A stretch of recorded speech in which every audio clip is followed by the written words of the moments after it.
guys, and welcome to another Halcyon Art video. Today we're here with Cal Drogo again, a resident Pugi, but it's nighttime right now, so he's going to sleep.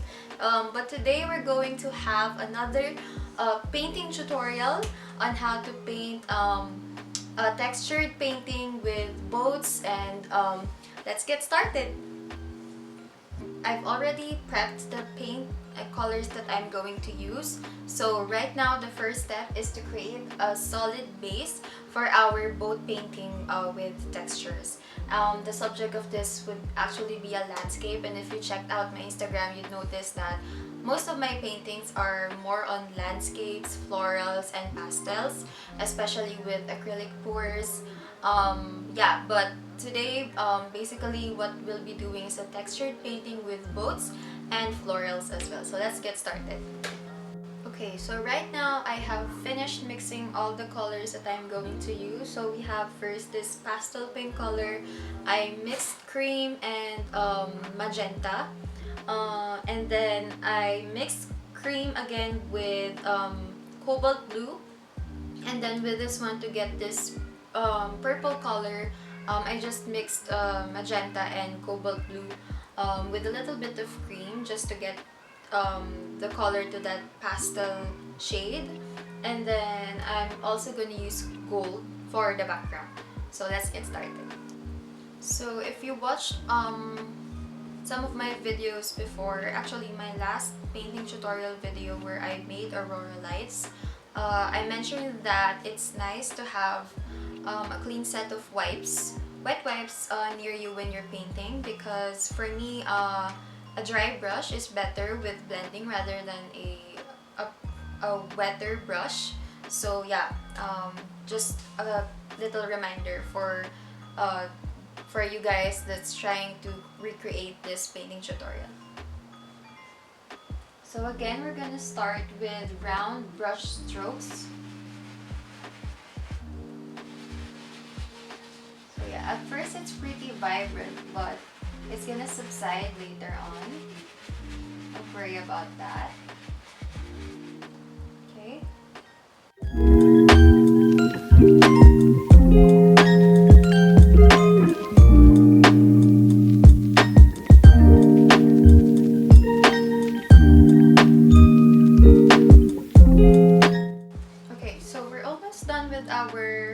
We're almost done with our background color.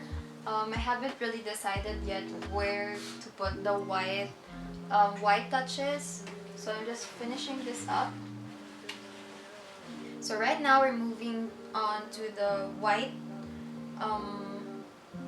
accents of our painting. Since this is the sky, I would like it to have some clouds. So again, we're using the rounded stroke technique for this part. So just start with little hints of white at the bottom, like that. See? Then make it stronger as you go upward the canvas, like that. You can go over with a solid color of blue again, just to give it that depth. Okay, so I think we're done with our solid background.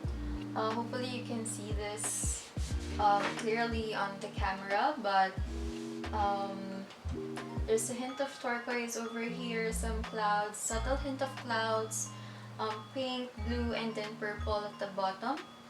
And I really liked how it turned out. It's blended, and it's like a sky, just what I was aiming for. Okay, so I have decided not to go through with the boats. I just think the florals would look nicer on this painting. So for this one, I'm going to use another medium. Actually, this is called a fiber paste. I'm showing it on my other camera. This is called a fiber paste by Golden. It's quite pricey, but if you wanted to have a rough, more 3D texture with your florals, I definitely recommend this. I have been using this since I started painting, and I wanted a lot more texture with my acrylic painting. So I really use this with the paintings that I sell, with my commissions as well. With this one, it has an opaque medium with a fibrous texture. Actually, you can use more like a parchment texture. They have a sandpaper texture. So you can, Golden offers a lot of variety with when it comes to their fiber paste.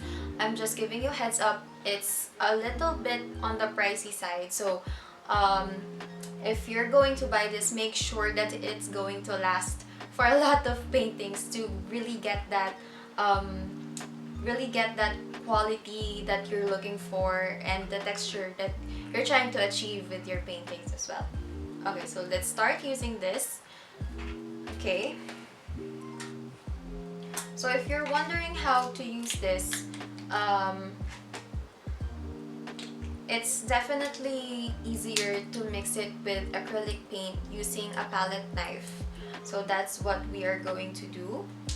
So as you can see, it's a rough mixture.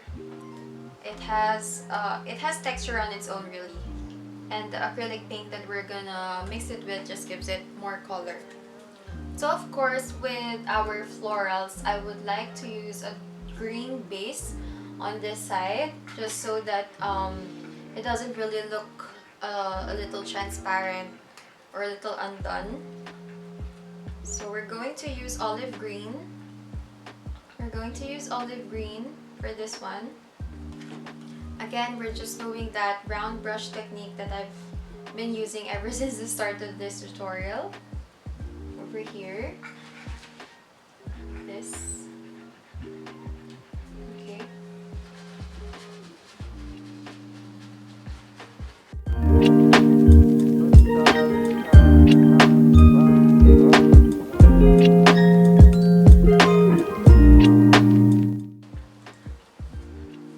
Okay. Now that we have our base, we're gonna start working on the greenery, or like the grass, the details that you'd like to be set as the background of your flowers that we're gonna do later on. So for the details, I would like to use a darker shade of green, which this is called the Hooker's Green Deep. So it's really nice for giving more depth to your painting, especially if you're into florals like me. For this one, I'm using a thin pointed brush just to achieve that sort of grass that we're looking for. Something like that. And then if we're gonna do this multiple times, it's gonna look like grass, hopefully.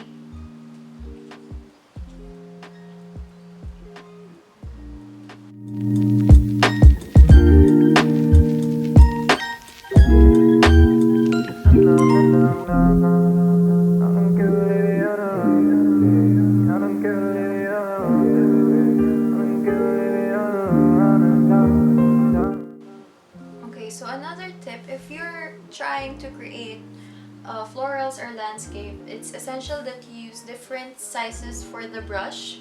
So right now I'm using this large one, and then we're gonna move on to a slightly smaller one, and then the smallest one again, just to achieve that depth when it comes to your grass, because grass ideally doesn't have the same width, correct? So that's what we're trying to do, and that's the essence of why you should use different sizes for the brush.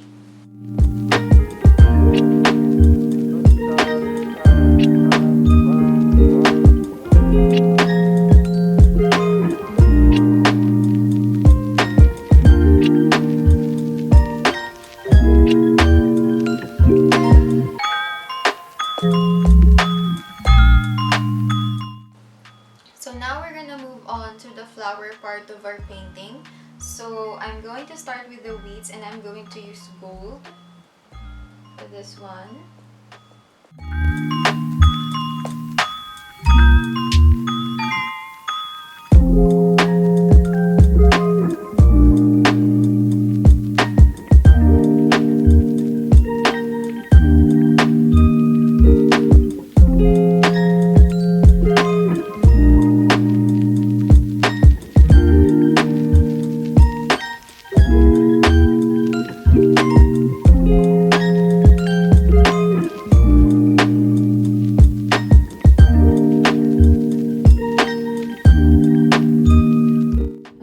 think we're finished with our details.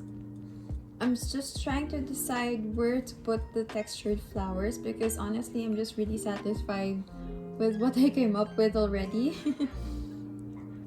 Okay, so after some thinking, I have decided to just add textured clouds here. I just really wanted to show you guys how to use the fiber paste and what it looks like on a canvas. So yeah, we're just gonna try and blend the textured fiber paste with these colors, I think. Hopefully I'll be able to blend them well because we're just gonna like give subtle hints of like clouds, overlapping clouds, upwards and upwards, but I really wanted it to just not overpower the details over here. So what you're gonna do is take your palette knife. Actually, palette knives are really cheap, especially when you're looking you're shopping for them at Lazada or Shopee. So yeah, and online shopping is really good if you're starting to paint in the middle of a pandemic, you know, just to minimize the exposure to COVID. So you're gonna scrape it like that and then put it on your palette. Okay, so what I did is just after scraping the fiber paste, I put it on my palette and then I mixed it with, this one is cobalt blue and then this one is a turquoise. So right now we're prepping our palette knife for the textured clouds in the painting. So what you're gonna do is dab it a little bit like this. You don't want to put too much, and then just dab it on to your canvas. Okay, so I just need a good angle for this. Do it like that. So what you're getting is like subtle hints of clouds, upwards, of the sky. You can thicken it up if you want, but for me, I think I just do not want to overpower this area here. Okay, so as you can see here, I think it's really clear that there's a little bit of 3D effect going on with the clouds.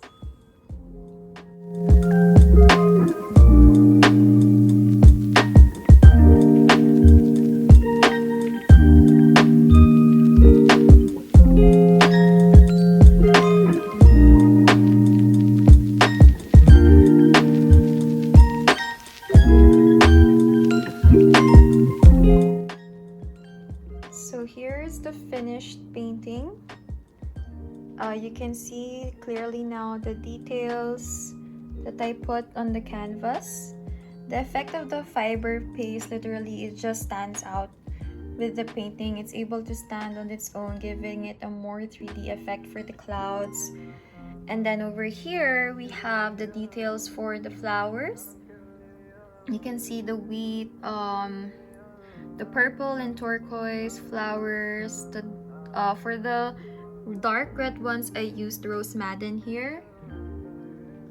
So yeah, so that's it, you guys, for today's tutorial. I really hope you enjoyed and learned a lot with our artwork today, especially with the use of fiber paste and the details and the importance of using different sized pointed brushes with achieving this kind of landscape. And of course, Kaldroga says good night to you all.